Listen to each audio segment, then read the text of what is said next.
Nous sommes de retour pour la deuxième partie de ce 12h30. C'était il y a un mois, jour pour jour. Un terrible tremblement de terre secouait la Turquie et la Syrie. Le bilan est de plus de 55 000 morts, mais ce sont des millions de personnes qui sont dans le besoin aujourd'hui à la suite de ce séisme. Alors ce 6 mars, c'est une journée d'appel aux dons à l'initiative du consortium belge 12-12. Pour les situations d'urgence, l'ensemble des médias sont partenaires de cette journée, dont BX1. Pour en parler, nous sommes avec Sébastien Deschamps. Bonjour. Bonjour.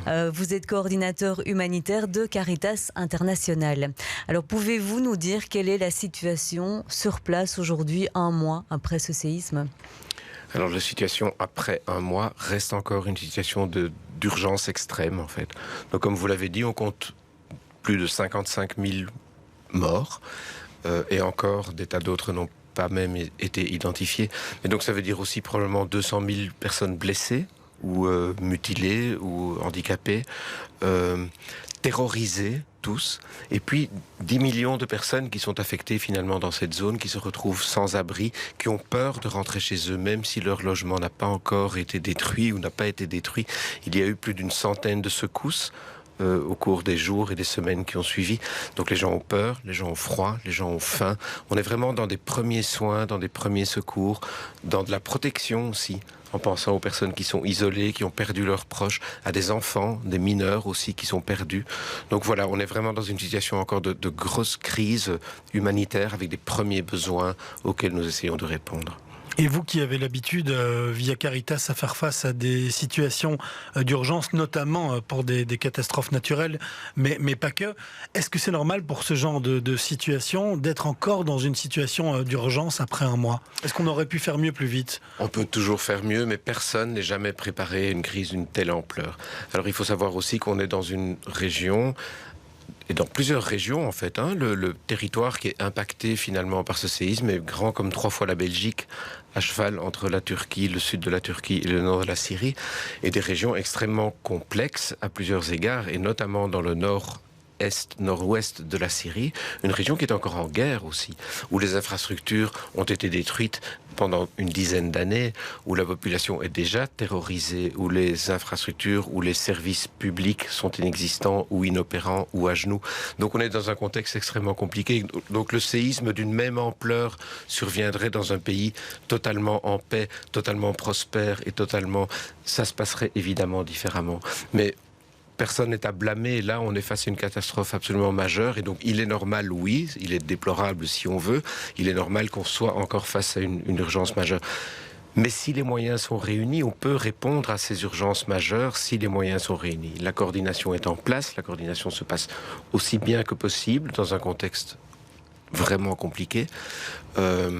Mais pour l'instant, on est vraiment dans des besoins, j'allais dire, primaires, vitaux. La coordination, on va en parler dans un instant, coordination entre les différentes ONG, mais aussi avec les organisations sur place, locales, turques et syriennes. En termes de besoins, vous nous expliquez la différence et la problématique d'un séisme qui ne s'arrête pas aux frontières et qui touche 2 pays forts différents. Quelle est la différence de besoins entre la Syrie et la Turquie aujourd'hui ?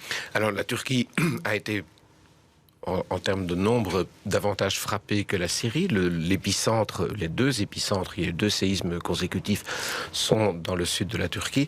En même temps, le nord de la Syrie a été également très fort touché, et les 2 contextes sont extrêmement différents, politiquement et aussi, comme je le disais, structurellement. Donc cette région de la Syrie était déjà, on va dire, déjà détruite, même avant le séisme.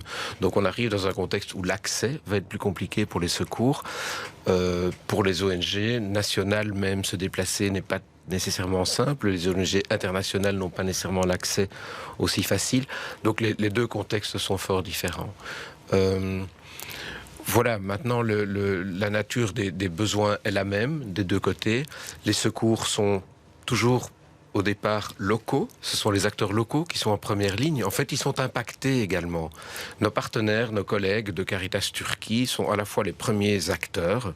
Dans les premières heures, ils étaient sur place, mais ils sont aussi les premières victimes. Leur bureau était détruit et la plupart d'entre eux, leur logement a été détruit. Donc on doit travailler avec cette réalité-là.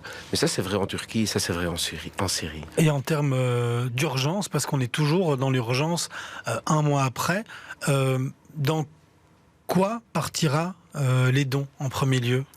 Alors, il s'agit vraiment de mettre les personnes à l'abri, c'est-à-dire vraiment des tentes, pour commencer, ou alors des logements publics ou collectifs avec des vêtements chauds, des couvertures, des repas, de l'eau potable, des premiers soins pour les personnes qui sont blessées, et puis de la protection, ce qu'on appelle la protection, ce qui est quand même essentiel, c'est-à-dire repérer les personnes qui sont extrêmement vulnérables, comme des enfants qui sont perdus, ou des parents qui ont perdu leurs enfants, ou des enfants qui sont seuls, et faire en sorte qu'ils soient à l'abri d'un risque supplémentaire, si on va dire, et puis les rassurer, et puis retrouver, si possible, des proches. Et puis ça va très loin, parce que les personnes se déplacent et vont fuir aussi ces régions. Donc on voit déjà en Turquie que parmi les millions de personnes affectées, peut-être 1, 2 ou 3 millions de personnes ont quitté la région et se retrouvent maintenant comme personnes déplacées, on va dire, jusqu'à Istanbul, à Ankara. Et là aussi, les équipes Caritas et d'autres organisations sont en place pour venir en aide à ces personnes qui viennent chercher simplement de la sécurité.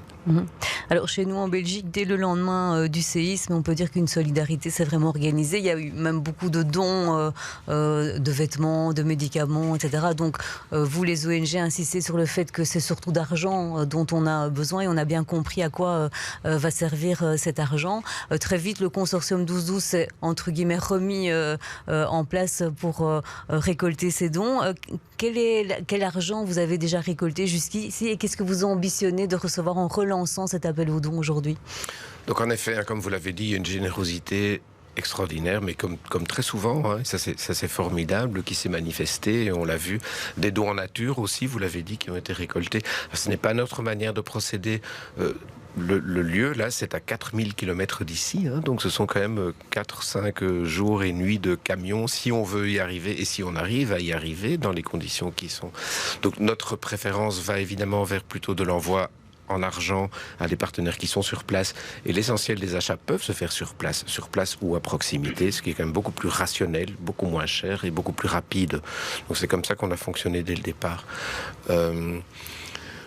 Sinon, la solidarité, elle continue à se manifester. Nous, ce que nous avons vu jusqu'à présent, et c'est extraordinaire, c'est que 8,5 millions ont été récoltés jusqu'à présent, jusqu'aujourd'hui, par le collectif 12-12. Donc cette organisation principale en Belgique, donc la Croix-Rouge, on a Handicap, on a Médecins du Monde, Oxfam, Plan, UNICEF, Caritas également. 8,5 millions déjà aujourd'hui. C'est énorme, et en même temps c'est tellement peu par rapport à l'ampleur de besoin. Donc on espère bien sûr déjà ce soir pouvoir dire qu'on a dépassé 10 millions, et pourquoi pas encore aller davantage plus loin et plus longtemps, parce que les besoins vont vraiment être durables. Mais c'est peut-être déjà l'occasion de donner les différents moyens pour pouvoir faire un don. Il y a tout d'abord le site 1212.be. Sinon, il y a un numéro de compte en banque qu'on peut retrouver sur le site, mais on peut toujours le donner. C'est le BE19 8 x 0 et puis 12. Vous le retrouverez donc également en ligne. Alors, vous le dites, la priorité, c'est l'argent pour pouvoir acheter du matériel sur place. Il y a également d'autres moyens que vous proposez sur le site pour se rendre utile. Ça peut être, si on n'a pas les moyens de faire un don, mais vous acceptez les dons les plus petits également. Bien mais entendu. Aussi, j'imagine, ça peut se joindre à un don. Il y a moyen d'organiser des événements. Il faut aussi faire parler ses propres réseaux. Tout à fait.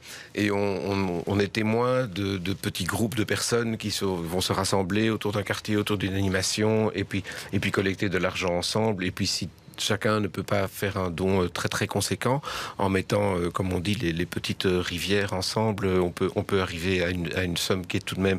Et vraiment, chaque don est bienvenu, et chaque don est important, et chaque don est précieux. Et les personnes là-bas le savent, parce qu'eux-mêmes sont dans une logique de générosité déjà locale, de proximité, et nous ne sommes pas tellement loin, donc même ces petites générosités ici sont aussi vraiment pleines de sens. Et vous nous l'avez dit, un mois après, on est toujours dans l'urgence, et ça se comprend vu l'ampleur du séisme et les régions qui ont été touchées. Est-ce qu'on a tout de même des perspectives de sortie de cette urgence ? On sait que l'aide, elle va devoir durer longtemps pour toutes ces personnes qui ont été déplacées, mais vous avez également une idée de sortie de crise, si on peut dire ? Oui, on a parlé de coordination tout à l'heure. Donc là, pour l'instant, on est dans la coordination entre les acteurs humanitaires, c'est-à-dire les ONG belges dont on a parlé, mais bien entendu également en coopération avec d'autres ONG, d'autres pays, et locales, et principalement locales, et y compris aussi les autorités locales, les services de protection civile, la Croix-Rouge, le Croissant-Rouge. Et petit à petit aussi d'autres acteurs rentrent en ligne de compte, et ce ne sont pas les ONG comme nous qui allons par exemple reconstruire des villes ou reconstruire des infrastructures. Là, ce sont des pouvoirs publics qui vont également bénéficier d'aides publiques, d'aide intergouvernementale. Et donc ça, c'est une autre phase. Les deux phases se succèdent, en même temps elles se chevauchent. Donc des travaux de reconstruction, des grandes infrastructures, de l'énergie, de l'eau, etc. sont déjà en cours. Et ça, ce n'est pas le travail des ONG. Nous sommes vraiment dans la survie au plus près des personnes directement affectées. Et justement, pour conclure, peut-être un mot sur vos collègues sur place. Vous nous avez dit en tout début d'interview qu'ils ont été parmi les premières victimes d'un point de vue très pratique avec leur propre bureau. Comment ça se passe aujourd'hui, les contacts que vous avez avec eux sur le terrain? Comment est-ce qu'ils tiennent le coup après un mois intense comme ils ont vécu? J'allais dire, ils nous aident nous-mêmes à tenir le coup, en fait. Dès les premières heures, et ce sont des personnes que nous connaissons, avec qui nous avons travaillé, déjà dans d'autres contextes, etc. Et donc on s'appelle, et alors c'est WhatsApp, c'est SMS, oui, je vais bien, et voilà ce que nous sommes en train de faire. Et puis ils nous envoient des photos, ils nous envoient des images, ils nous envoient des témoignages, et c'est comme ça qu'on peut venir aussi vous en parler aujourd'hui. Ce sont les nouvelles que nous recevons, mais directement d'eux-mêmes, et ce sont pour certains d'entre eux, je ne vais pas dire des amis, mais des gens avec qui vraiment j'ai travaillé. Et donc c'est vraiment une solidarité à travers les frontières comme ça qui est un moteur aussi pour nous et pour eux et pour elles. Savoir qu'il y a des personnes qui se mobilisent aujourd'hui spécialement dans toute la Belgique est aussi un énorme moteur. Voilà, donc c'est le consortium 12-12 qui se mobilise particulièrement aujourd'hui en collaboration avec tous les médias pour faire cet appel aux dons. On peut dire qu'effectivement des petits dons, même 5 €, même 10 €, si tout le monde s'y met, ce sera vraiment plus qu'utile. Donc je rappelle l'adresse internet www.1212.be. Merci Sébastien Deschamps d'avoir été notre invité aujourd'hui. Et merci à vos auditrices et auditeurs.